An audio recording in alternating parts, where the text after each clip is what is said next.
जय श्री कृष्ण। आज म श्रीमद् भागवतको 109 दिनमा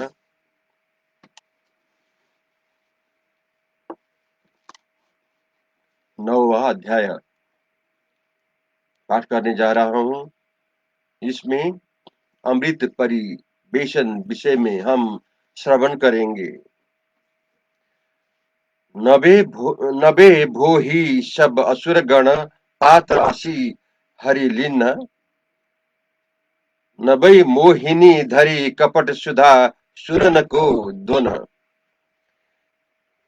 सुखदेव जी बोले, हे राजन, वे दैत्य परस्पर एक दूसरे से सुधा कलश को छीनते झपटते लड़ते हुए उस आती हुई मोहिनी श्री को विस्मय से देखने लगे। मत्त नवयौवन को कटाक्षों से मदोमत्त हो उसके रूप लावण्य की प्रशंसा करके उससे इस प्रकार शीघ्र ही बोले, हे बा मोरू, आप कौन है तथा कौन कहां से किस अभिष्ट के लिए इधर पधारी है? कहीं आपको विधाता ने दया करके हमारे समक्ष में तो नहीं भेजा है, अथवा आप अपनी इच्छा से ही यहाँ आई हो? हे मानिनी, हम सबों का आपस में एक वस्तु पर झगड़ा हो रहा है। ये तदर्थ आप इस झगड़े को मिटाकर हमारे बैर भाव को शांत कीजिए।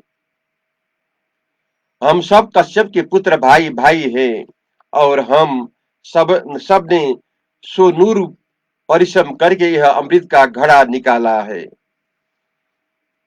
सो उसको आप यथा न्याय हम सबको बांट दो। हे राजन, श्री भेषधारी भगवान से जब दैत्यों ने यह प्रार्थना की तब मोहिनी जी मुस्कुराकर कटाक्ष फेंकती हुई बोली, अरे तुम कश्यप के पुत्र होकर मुझ उलटा श्री में किस तरह विश्वास करते हो? श्रीयों का विश्वास करना पंडितों का काम नहीं है। उस श्री के ऐसे निरपेक्ष वचनों से दैत्य के मन में बड़ा विश्वास आ गया और अमृत का कलश उसको दे दिया। तब हरि भगवान उस अमृत घट को हाथों में ले मधुर वाणी से बोले, हे दैत्यगण, जो कुछ भला बुरा मैं करूं उसे तुम सब कोई स्वीकार करो तो मैं तुम्हारे इस बात को सुनकर तुम्हारे इस झगड़े निपटाने को मंजूर करूं, अन्यथा तो मैं नहीं करूंगी। उसकी इस बात को सुनकर सब दैत्य बिना परिणाम सोचे पुकारने लगे कि हमको आपकी बात स्वीकार है। तब मोहिनी जी बोली, तुमने कभी पहले भी अमृत पिया है?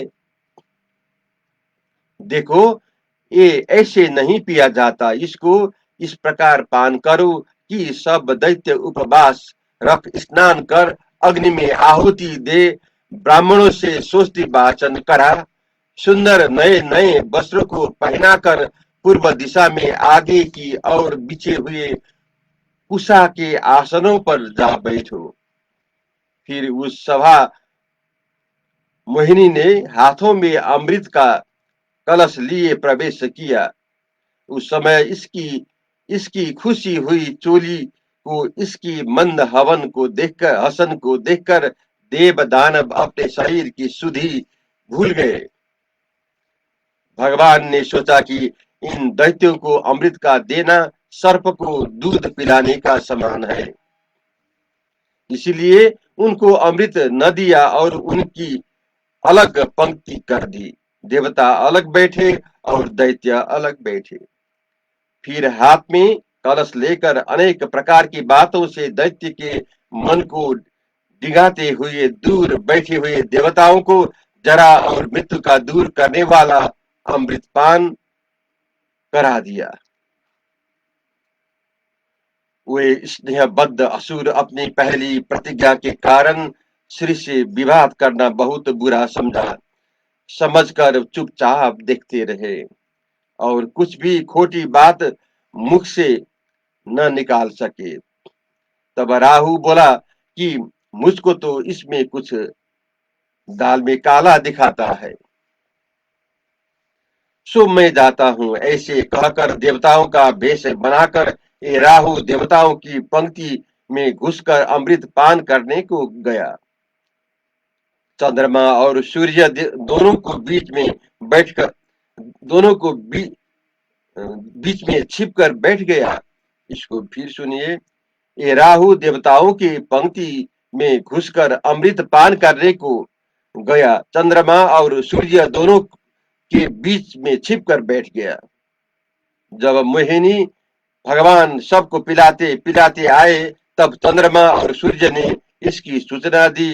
तब भगवान ने अमृत पान करते हुए राहु का सिर अत्यंत पैनी धार वाले चक्र से काट दिया। उसका सिर अमर हो गया। ब्रह्मा जी ने उसे ग्रह बनाया। उसी वैर भाव से यह राहु सूर्य और चंद्रमा पर अब तक दौड़ता है। इसी को ग्रह कहते हैं। जब जब देवता अमृत पी चुके तब भगवान ने असुरों के देखते देखते अपना रूप धारण कर लिया। तब इस यद्यपि सूर और असुर देश काल हेतु अर्थ कर्म और बुद्धि में समान थे, परंतु अमृत के प्राप्ति रूप फल में विपरीत रहे।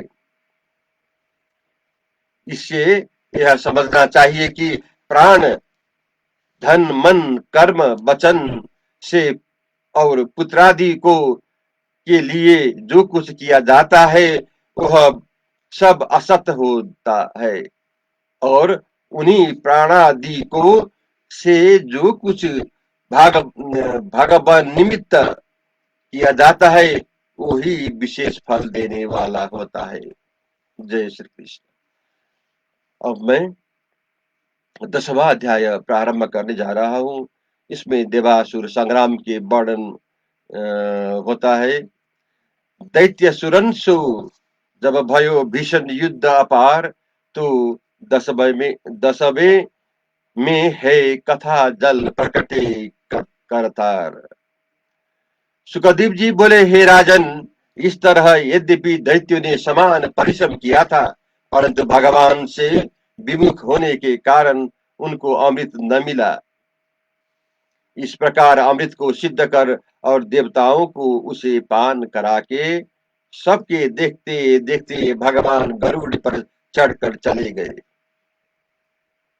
असुरगण देवताओं को इस परम बुद्धि को न सह सके और शस्त्र लेकर देवताओं पर लड़ने के लिए चढ़ दौड़े। तब देवता भी अमृत के पीने से निशंक होकर शस्त्र लेकर लड़ने लगे। समुद्र के किनारे पर बड़ा घोर युद्ध हुआ जिसका नाम देवासुर संग्राम पड़ गया। दैत्य और देवता अनेक प्रकार के आयुधों से एक दूसरे को मारने लगे। रथी से पैदल से सवार से हाथी वाले से भीड़ गया। कोई जलचर कोई थलचर और कोई नभचरों पर सवार होकर परस्पर घोर युद्ध करने लगे। हे परीक्षित, इन देव दानवों की सेनाएं उन वीरों की पंक्तियों से ऐसे शोभायमान दिखने लगे जैसे दो समुद्र जल के जीवों को सुशोभित हो। युद्ध में असुर सेनापति बलि राजा यथेच्छगामी मय के बनाते हुए वैहायस नाम अद्भुत विमान पर चढ़कर आया। विमान के चारों ओर बड़े बड़े सेनापति थे। इसमें बैठे हुए बलि की ऐसी शोभा थी जैसे उदयाचल पर चंद्रमा सुशोभित होता है। तदंतर बलि के योद्धागण सिंह की तरह गर्जने लगे। इस तरह उनको उत्तेजित देखकर इंद्र को बड़ा क्रोध आया। तब वो भी ऐरावत दिग्गज पर चढ़कर ऐसा सुशोभित होने लगा जैसे उदयाचल पर सूर्य शोभायमान होता है। दैत्य दानव एक एक को पहचान कर और ललकार समर भूमि में प्रविष्ट हुए और घोर द्वंद्व युद्ध करने लगे। राजा बलि का इंद्र के संग, तारक का स्वामी कार्तिक के संग, हेती का वरुण के संग, हेती का मित्र के संग, कालनाभ का एम के संग, एम का विश्वकर्मा के संग, संबर का तुष्टा के संग और विरोचन का सूर्य के संग, अपराजित के संग नमुची का परबा के संग, अश्विनी कुमार का राजा बलि बाणादिक सौ पुत्र के संग, एक सूर्य देव का राहु के साथ, चंद्रमा का पुलोम के साथ, अग्नि का शुंभ निशुंभ के साथ, भद्रकाली देवी का युद्ध होने लगा।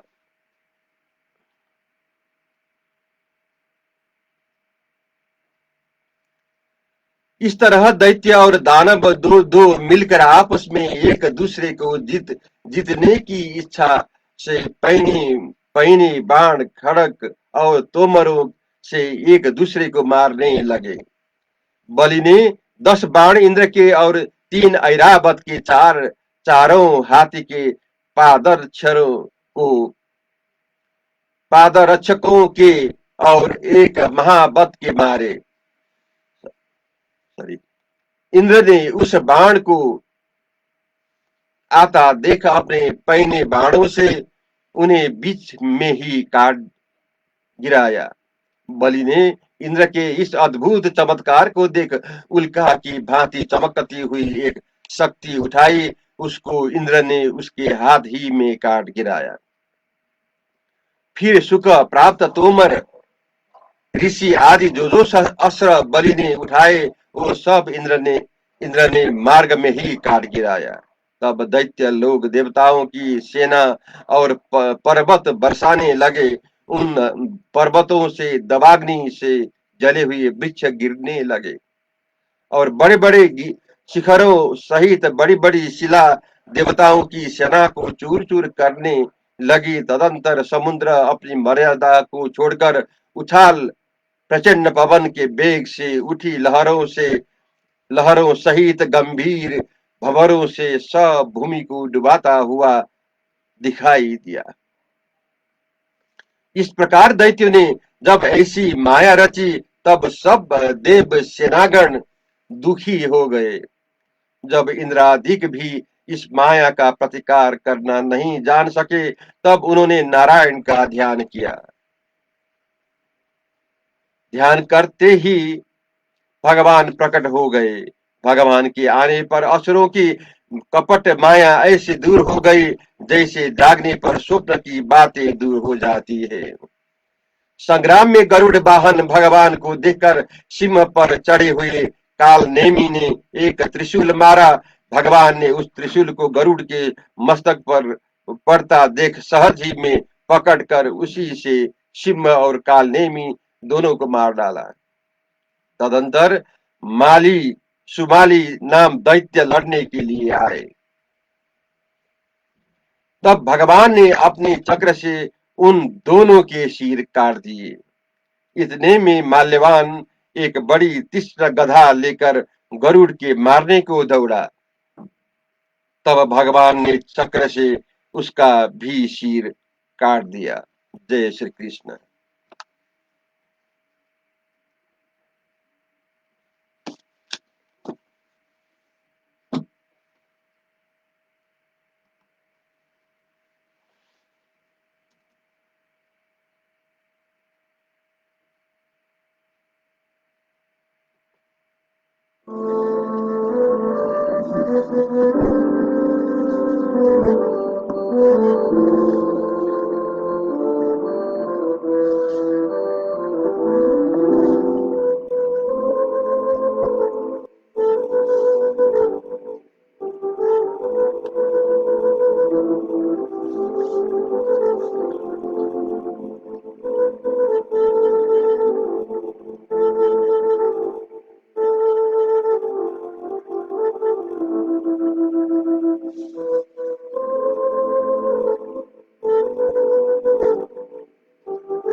सखा हमारे